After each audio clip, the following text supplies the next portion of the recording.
ஸ்தோத்திரம். கிறிஸ்துக்கள் அன்பானவர்களே, உங்கள் எல்லோருக்கும் எங்கள் அன்பின் வாழ்த்துதல்களை நாங்கள் தெரிவித்துக் கொள்கிறோம். நாம் தொடர்ந்து பார்த்து கொண்டிருப்பது நரகத்தை பற்றிய ஒரு தெய்வீக வெளிப்பாடு.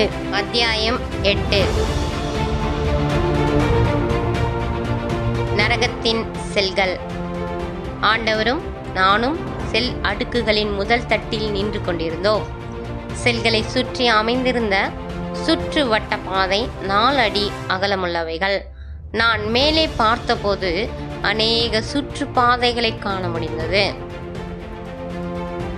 கீழிருந்து மேலாக இவ்வமைப்பு ஒரு பெரிய ராட்சத குழியாக காட்சியளித்தது. ஒவ்வொரு செல்லும் சிறைச்சாலையில் அமைந்துள்ள அறைகளைப் போல் இருந்தன. ஒரு செல்லையும் மற்றொரு செல்லையும் 2 அடி நீளமுள்ள அழுக்கும் சேருமே பிரிக்கின்றன.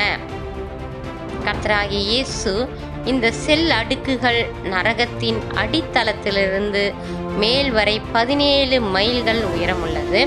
இங்கே மந்திரவாதிகளின் ஆத்துமாக்களும் பில்லி சூனியத்தில் ஈடுபட்ட ஆத்துமாக்களும் அடைக்கப்பட்டுள்ளன. மேலும் இங்கே பரியாசக்காரரும் மதுபான வெறியரும் போதைப் பொருள் கடத்தல்காரர்களும் விக்கிரக ஆராதனைக்காரரும் அசுத்த ஆவிகளுடன் தொடர்பு கொண்டவர்களும் வந்து சேர்ந்துள்ளனர். இங்கே இவர்கள் பல 100 ஆண்டுகளாய் இருக்கின்றனர். இவர்கள் மனம் திரும்ப மனதற்றவர்களும் அநேகரை கர்த்தருடைய வழிகளில் நின்று வழி விலக செய்தவர்களுமே. இவர்கள் கர்த்தருடைய பிள்ளைகளை உபத்திரவத்திற்கு உட்படுத்தினவர்கள். தீமையையும் பாவத்தையுமே இவர்கள் அதிகமாக விரும்பினர் என்றார். நானும் இயேசுவும் இவ்வாறாக சுற்றி செல்கையில் நரகத்தின் நடுப்பகுதியை உற்று நோக்கினேன். அங்கே இருந்த மங்கலான வெளிச்சத்தில் பல உருவங்கள் இங்கும் அங்குமாக நகர்வதை காண முடிந்தது. கண் எட்டிய தூரமெல்லாம் இச்செல்களே எனக்கு காணப்பட்டது. நான் முன்பு குழிகளில் வதைப்படுகின்ற ஆத்துமாக்களின் வேதனையை பார்க்கிலும் இச்செல்களில் வதைப்படும் ஆத்துமாக்களின் வேதனை மிக அதிகமாயிருந்தன. அவைகளின் வேதனையின் அலறலும் ஓலமும் என்னை மிகவும் வாட்டின. துக்கம் மேலிட நான் சோர்வுற்று செத்தவளைப் போலானேன். இந்நிலையில் கர்த்தர், நான் சில நேரம் நீ செல்களினின்று எழும் கூக்குரலின் சத்தம் கேட்காதிருக்க உன் காதுகளை அடைத்திருந்தேன்.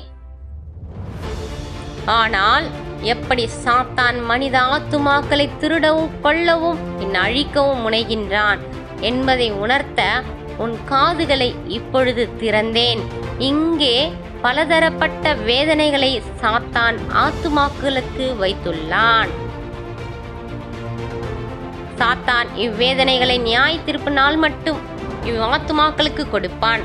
மரணமும் பாதாளமும் எரிகின்ற அக்கினி கடலில் தள்ளப்படும் வரையில் இது நடைபெறும். சில வேளைகளில் அக்கினி கடல் பாதாளத்தை நிரப்புவதுண்டு என்றார். இச்செல்களின் விளிம்பு சுற்றுப்பாதையில் நடக்க அலறலும் ஓலமும் அதிகரித்தன. பயங்கரமான வேதனைகளின் கூக்குரல் செல்களின் உட்புறத்திலிருந்து வர கண்டேன்.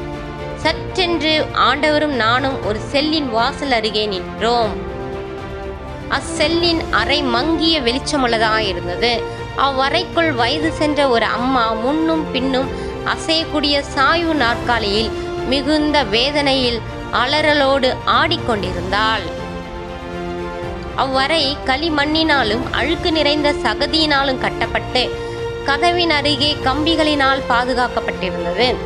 நாங்கள் பார்த்து கொண்டிருக்கும் பொழுதே அந்த அம்மாவின் உருவம் ஒரு வயதான ஆணாகவும், பின்பு அழகிய பெண்ணாகவும், பின்பு நடுவயதான பெண்மணியாகவும் உருவம் மாற்றமடைவதை நான் காண முடிந்தது. இந்நிலையில் அவள் வேதனை மிக்க குரலில் ஓலமிட்டாள்.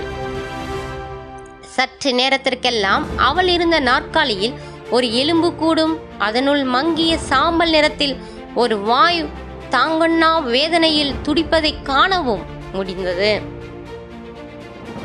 இந்நிலையில் இயேசு கம்பியின் அருகில் இருப்பதைக் கண்டு அவ்வாத்துமா, ஆண்டவரே, என்மேல் கிருபையாயிரும், மரண வேதனை நின்று என்னை விடுவியும் என்று கெஞ்சியது.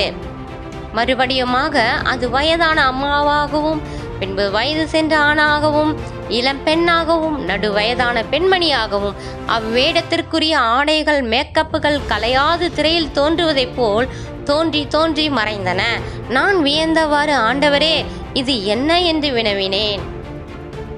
அதற்கு இயேசு, நீ காண்பது அவளது சுயரூபம் அன்று. அவள் பூமியில் இருந்த நாட்களில் ஒரு சூனியக்காரியாயிருந்தாள். அநேகருக்கு பில்லி சூனியத்தை கற்றுக் கொடுத்தாள். அநேக ஊழியக்காரர் மூலமாய் அவள் சந்திக்கப்பட்டு மனம் திரும்பவும் இந்த சாத்தானின் பழக்க வழக்கங்களினின்று விடுபடவும் எச்சரிக்கப்பட்டாள். அநேக முறை நான் எச்சரித்தேன். இருப்பினும் அவள் அநேகரை கர்த்தரின் வழியிலிருந்து வழி விலகச் செய்தாள். இவளோடு அநேகர் இந்நரகத்தில் இருக்கின்றனர். இவள் தனது பில்லி சூனிய வித்தையினால் தன்னை ஒரு வயதான மனிதனாகவும் பின்பு அழகான பெண்ணாகவும் பின் நடுத்தர வயதுள்ள பெண்மணியாகவும் முடிவில் தன் சுய வடிவுக்குமாக தன்னை உருமாற்றி தன்னுடைய பில்லி சூனிய வல்லமையை தனது சீடருக்கு காட்டி பிரமிக்க வைப்பது இவளுடைய வழக்கம். மேலும் சாத்தான் இவளை தனது ஊழியத்தை செய்ய பயன்படுத்தினான். அவளுக்கு ஒரு ராஜ்யம் இருக்கின்றது, அந்த ராஜ்யத்தை அவள் ஆளலாம் என்று சாத்தான் இவளுக்கு ஆசை காட்டி வைத்திருந்தான். ஆனால் நான் அவளை இந்த பில்லி சூனிய வழிகளிலிருந்து விடுபடவும் மனம் திரும்பவும் கர்த்தரை ஏற்றுக்கொள்ளவும் சொல்லியும் சாத்தானை புகழ்ந்து வாழ்ந்தாள். என்னை அசட்டை செய்தாள். பின்பு மரணம் அடைந்து இங்கு வந்த பிறகு இவள் சாத்தானிடம் தனது ராஜ்யத்தை கேட்டாள். அந்தோ சாத்தான் அவளை பார்த்து கலகலவென்று அதிர சிரித்தவாறு, எப்படி எனது ராஜ்யத்தை உன்னுடன் பங்கிடுவேன், இதோ உன் ராஜ்யம் என்று சொல்லி இவளை இந்த அறையினுள் அடைத்தான். இவள் பூமியில் செய்த வித்தைகளை இங்கும் செய்கின்றாள். இவளுடைய ஆத்துமா வித்தைகளை செய்யும் ஆற்றலை அடக்க முடியாத காரணத்தால் அவைகளை இங்கும் செய்கிறாள். அநேக முறை என் அழைப்பை அல்ல தட்டினாள். இப்பொழுதோ ரட்சிக்கும்படி வேண்டுகின்றாள். இனி காலம் செல்லாது இவள் தன் வாழ்வை பாலடித்தாள் என்றார். என் கண்களில் நீர் ததும்ப, எத்தனை பரிதாபம் எசையா என்று முணுமுணுத்தேன்.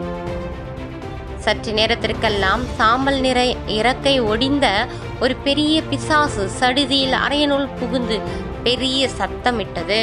அதனை கேட்டு அந்த ஆத்துமா பயந்து நடுங்கியது. இந்த கரடி போன்ற பிசாசு இவளை அடிக்கடிக்கு வந்து தொந்தரவு செய்கின்றது என்றார் ஆண்டவர். அது அவளை அறையை விட்டு வெளியே இழுத்தது. இந்நிலையில் நான் பரிதாப உணர்வு மேலிட ஆண்டவரை நோக்கி, இயேசுவே, எப்படி ஆகிலும் இவளை மீட்க முடியாதா என்று கேட்டேன். அதற்கு ஆண்டவர், இயேசு, காலம் கடந்து விட்டது, அவளுக்கென்று ஒன்றும் செய்வதற்கில்லை என்று பதிலளித்தார். ஆமென். கர்த்தர் தாமே உங்களோடு கூட இருப்பாராக. உங்களை ஆசீர்வதிப்பாராக.